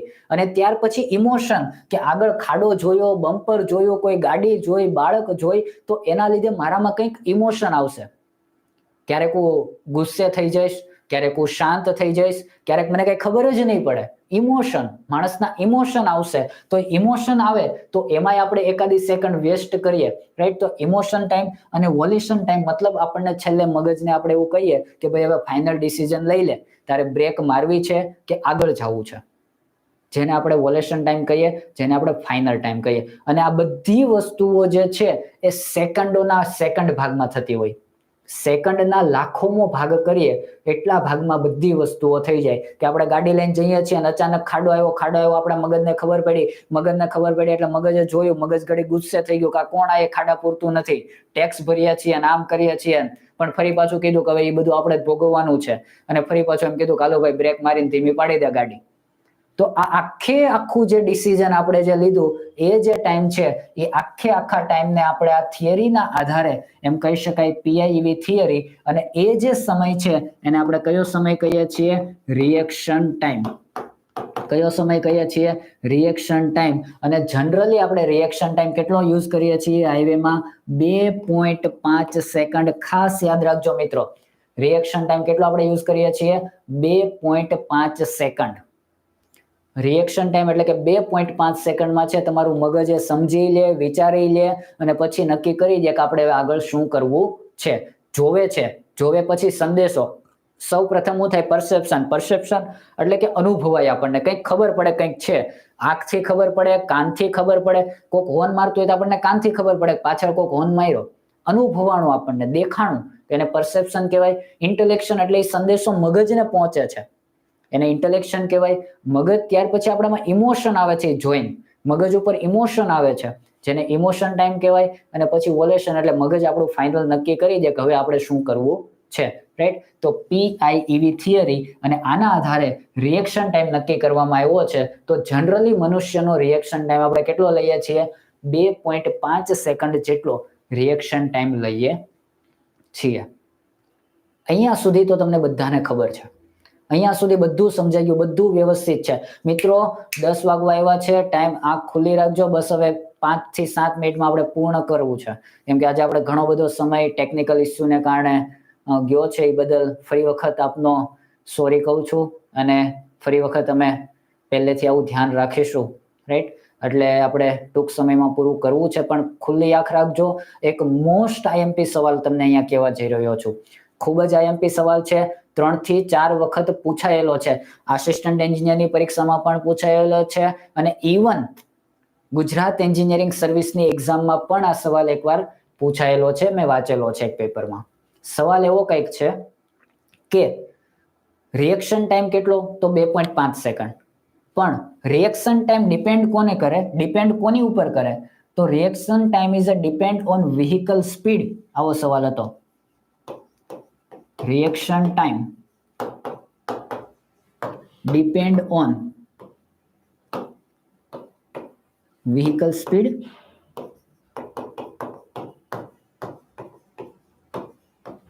આ સવાલ છે મિત્રો, ખાસ યાદ રાખજો.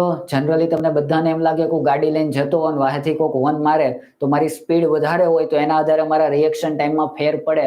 પણ એટલું યાદ રાખજો કે આ રિએક્શન ટાઈમ છે એ તો બધું ક્યાં થાય છે? મનુષ્યની બોડીની અંદર થાય છે. એને અને વાહનની સ્પીડને કાંઈ લાગતું વળગતું નથી. એટલે ખાસ એક સેન્ટેન્સ ગોખી નાખજો કે reaction time is not depend on speed of vehicle. Reaction time છે એને વાહનની સ્પીડ હારે કોઈ લેવા દેવા છે નહીં. ઘણા બધા વિચારીને એવું લખી નાખે કે ધીમી સ્પીડ હોય જલ્દી ખબર પડે, અને ફાસ્ટ સ્પીડ હોય તો ઓછું ખબર પડે. એવું કાંઈ નથી ભાઈ મિત્રો, રાઈટ? એટલે મિત્રો ખાસ યાદ રાખજો કે રિએક્શન ટાઈમ છે એ વ્હીકલની સ્પીડ ઉપર ડિપેન્ડ કરતો નથી. મોસ્ટ આઈએમપી સવાલ છે.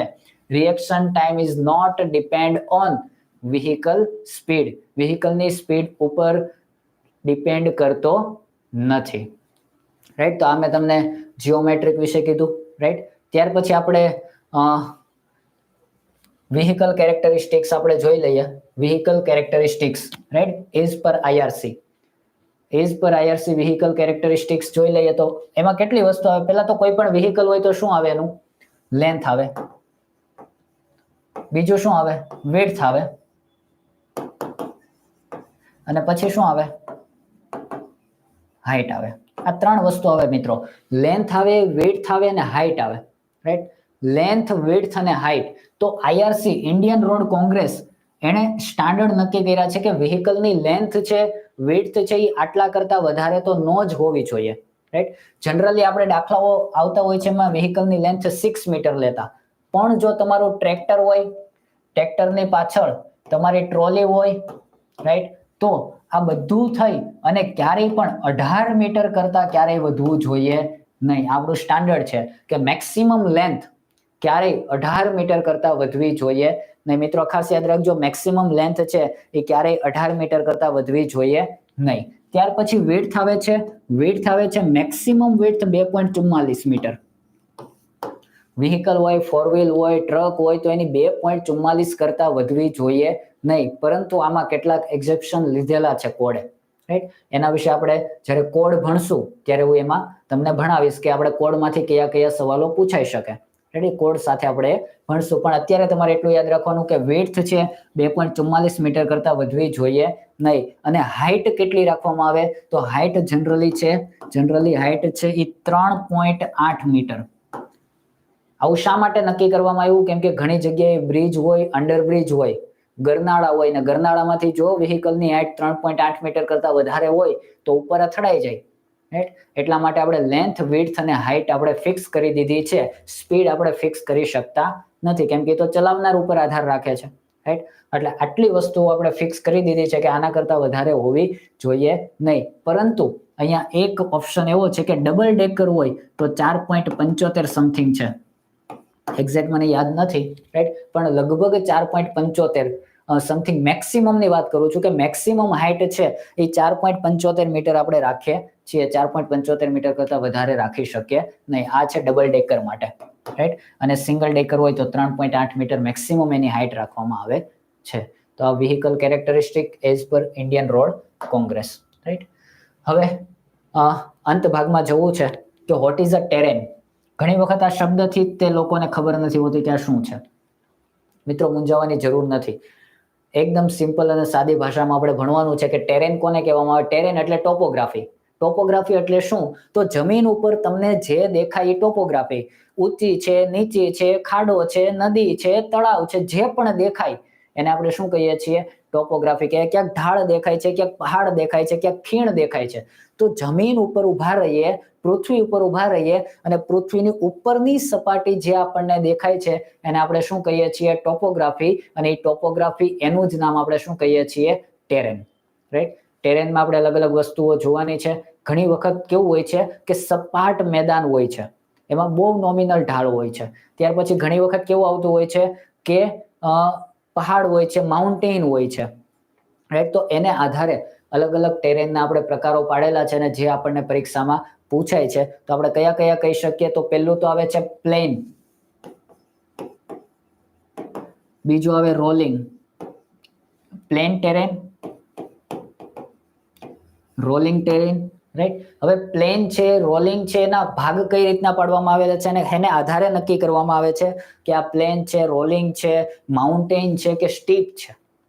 પ્લેન છે, રોલિંગ છે, માઉન્ટેન છે,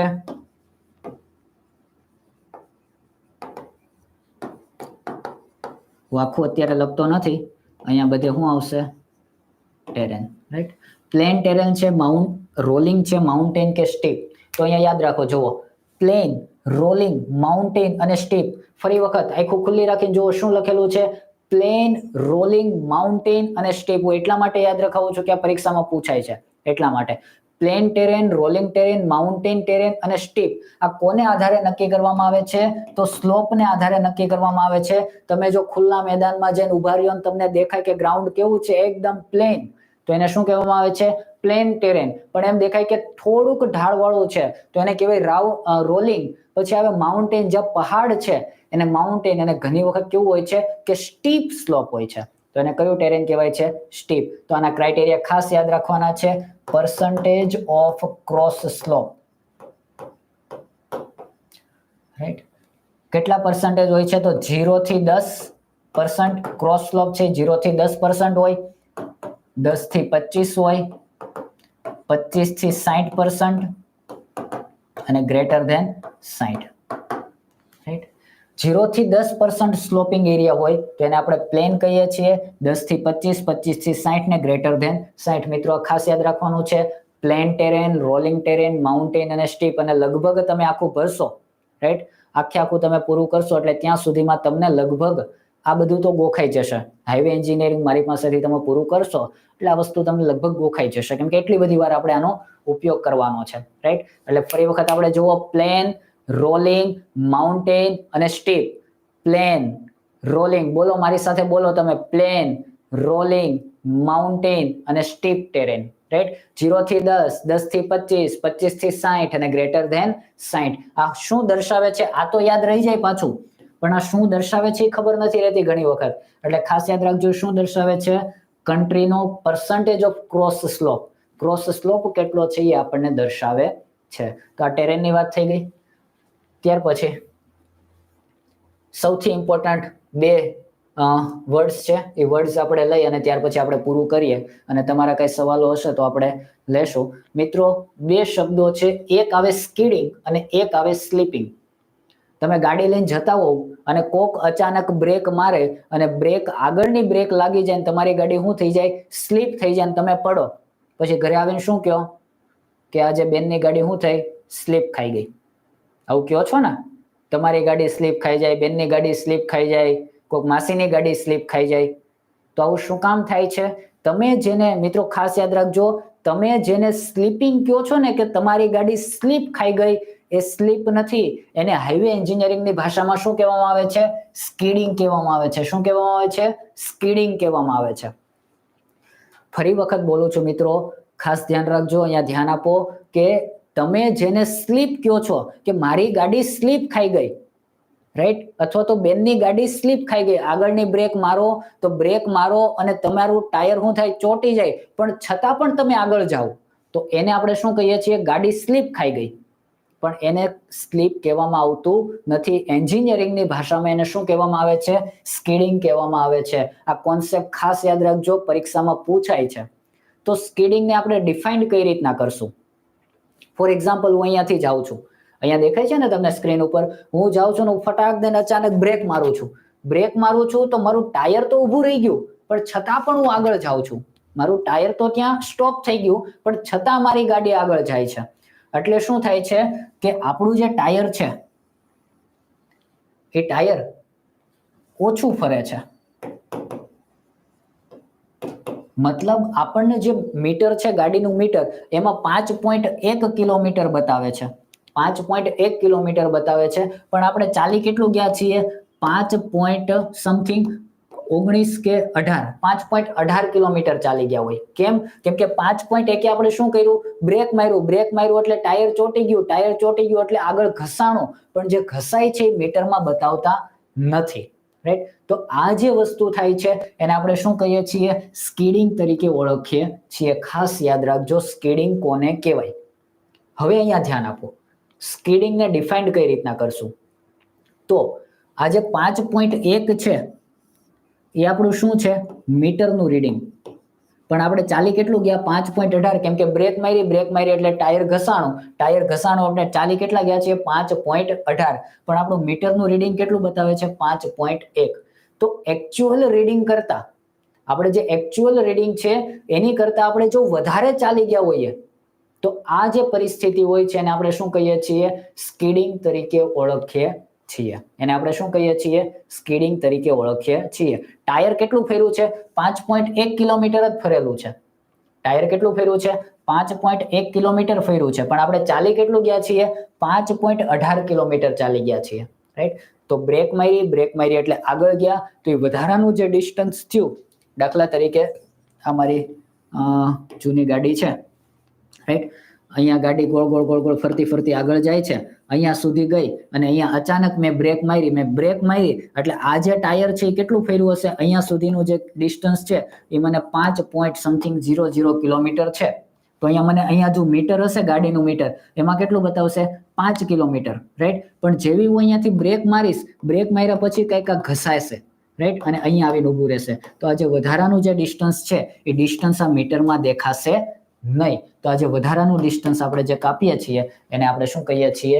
સ્કીડિંગ તરીકે ઓળખીએ છીએ. હવે આઈ થિંક મારા ખ્યાલથી બધા મિત્રોને ખ્યાલ આવી ગયો હશે કે સ્કીડિંગ આપણે કોને કહીએ છીએ. એવી જ રીતના આપણે બીજો શબ્દ જોવાનો છે, સ્લીપિંગ, જેને આપણે એકચ્યુઅલ યુઝ કરીએ છીએ. આપણે જેને સ્લીપિંગ કહીએ છીએ, ખરેખર સ્લીપિંગ નથી. તો સ્લીપિંગ કોને કહેવાય? સૌથી ઇમ્પોર્ટન્ટ વર્ડ્સ, સ્લીપિંગ કોને કહેવાય? તો સ્લીપિંગ કોને કહેવાય મિત્રો? દાખલા તરીકે તમે કોઈ ગાડી લઈને ગારામાં ગયા છો, રાઈટ? ગાડી ગારામાં ફસાઈ જાય. ગાડી ગારામાં ફસાઈ જાય પછી તમે શું કરો? લીવર આપો. લીવર આપો એટલે ટાયર તમારું શું થાય? ત્યાં ને ત્યાં ગોળ ગોળ ફરે. આ મારી ગાડી છે, આ છે, અહીંયા ગારો આવી ગયો માનો કે, રાઈટ? તો હું હવે લીવર આપું છું, તો લીવર આપું તો હું અહીંયા ને અહીંયા ગોળ ગોળ ફરું છું, પણ હું એકચ્યુઅલી આગળ જઈ શકતો નથી. મારું મીટર છે, મીટર, એમાં તો શું બતાવે છે કે હું આગળ ગયો, રાઈટ? મીટરમાં તો એવું બતાવશે કે હું દાખલા તરીકે અહીંયા ગારામાં ફસાઈ ગઈ અને હું લીવર આપું છું અને આ ટાયર મારું ગોળ ગોળ ફરે છે, રાઈટ? ટાયર ગોળ ફરે એટલે અહીંયા મીટરમાં બતાવશે કે ભાઈ તમે 20 મીટર આગળ ગયા, પણ હજુ તો હું ત્યાં છું, રાઈટ? એટલે એકચ્યુઅલ ડિસ્ટન્સ આપણે 0 કાપેલું હોય. એકચ્યુઅલ ડિસ્ટન્સ જે છે એ આપણે 0 કાપેલું હોય, પરંતુ મીટરમાં આપણને કંઈક વધારે બતાવતા હોય, રાઈટ? તો આ પ્રકારની જે પરિસ્થિતિ થાય એને આપણે શું કહીએ છીએ? સ્લીપિંગ તરીકે ઓળખીએ છીએ. ખ્યાલ આવે છે મિત્રો? સ્લીપિંગ કોને કહેવામાં આવે છે?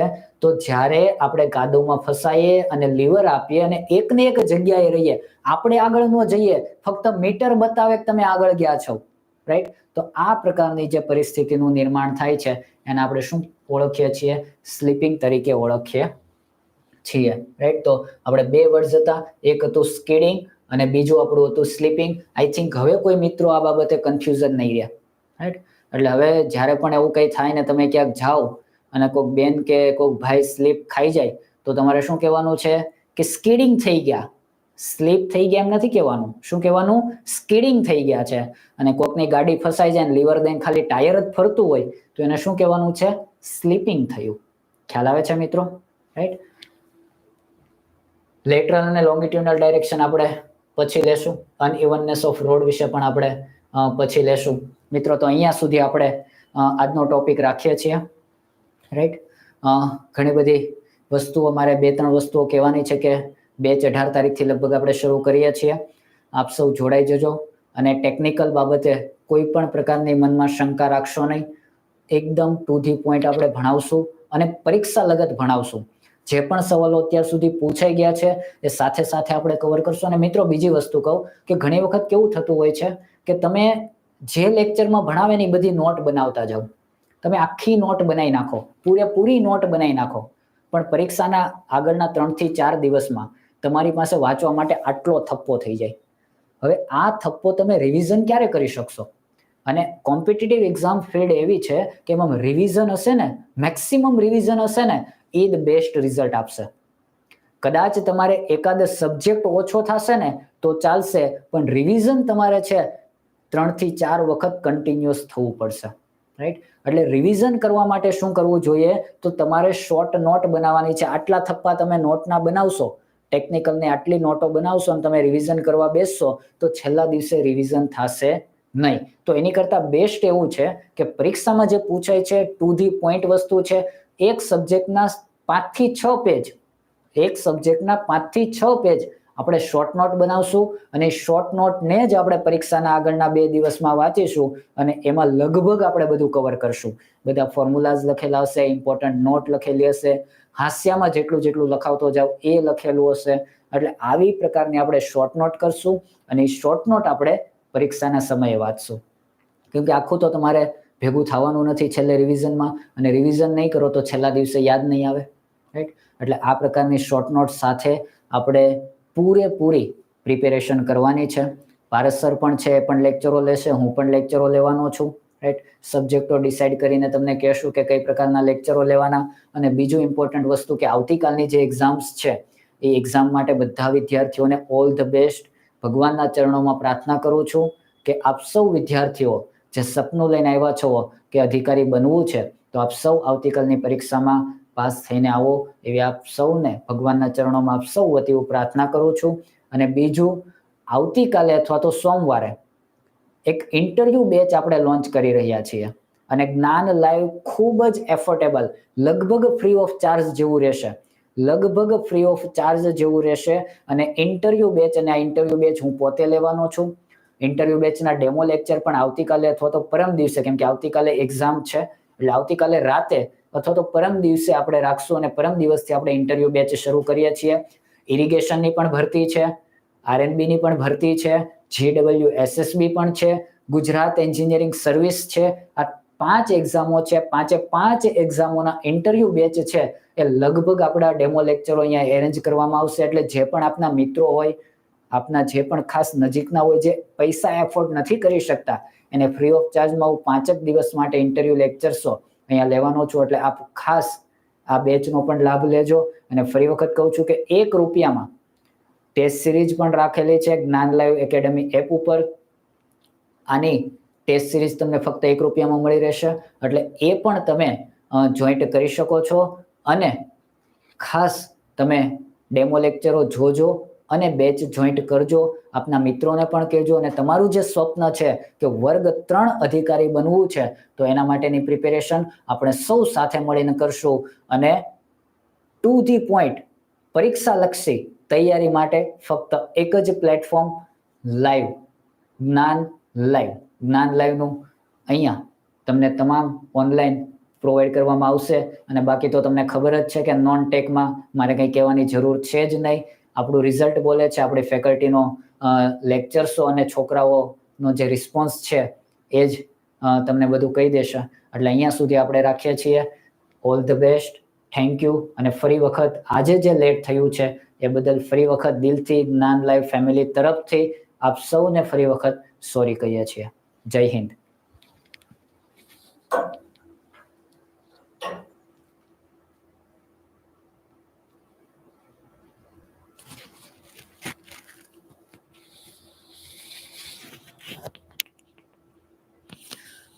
મિત્રો આપના કોઈ સવાલ હોય તો આપ કોમેન્ટમાં લખી શકો છો, જેથી એનો આપણે જવાબ આપી શકીએ. અથવા તો આપને કોઈ ક્વેરી હોય તો કોમેન્ટમાં અથવા તો તમે લખી શકો છો, એનો જવાબ આપને જરૂરથી પ્રોવાઈડ કરવામાં આવશે. નોન ટેકની પણ બેચ છે, નોન ટેક અને ટેક સાથેની બેચ છે, અને ફક્ત ટેકનિકલ જેમને કરવું છે એના માટેની પણ બેચ રહેશે. એટલે એ આપ સૌને એ બાબતે ખ્યાલ છે. એટલે બીજો કોઈ આપનો કોઈ પ્રશ્ન હોય તો કહેશો. અને આજે આપણે જે રીતે હાઈવે એન્જિનિયરિંગનો ડેમો લેક્ચર્સ જોયો, સમયને અનુરૂપ વધારે તો નથી લઈ શક્યો, પણ જ્યારે આપણી રેગ્યુલર બેચ શરૂ થશે ત્યારે આપણે પૂરા ન્યાય સાથે કમ્પ્લીટ સબ્જેક્ટો ભણશું. અને સમય સાથે, એવું નહીં કે એક સબ્જેક્ટમાં આપણે ઘણો બધો સમય પસાર કરીને બીજા સબ્જેક્ટ બાકી રહ્યા. સમયની સાથે આપણે સૌ સબ્જેક્ટો પૂરા કરવાના છે. એટલે આપનો કોઈ પ્રશ્ન હોય તો જરૂરથી આપ કોમેન્ટમાં લખજો, જેથી જવાબ આપી શકે. અને આપણે હવે અહીંયા આજનું સેશન પૂર્ણ કરીએ છીએ.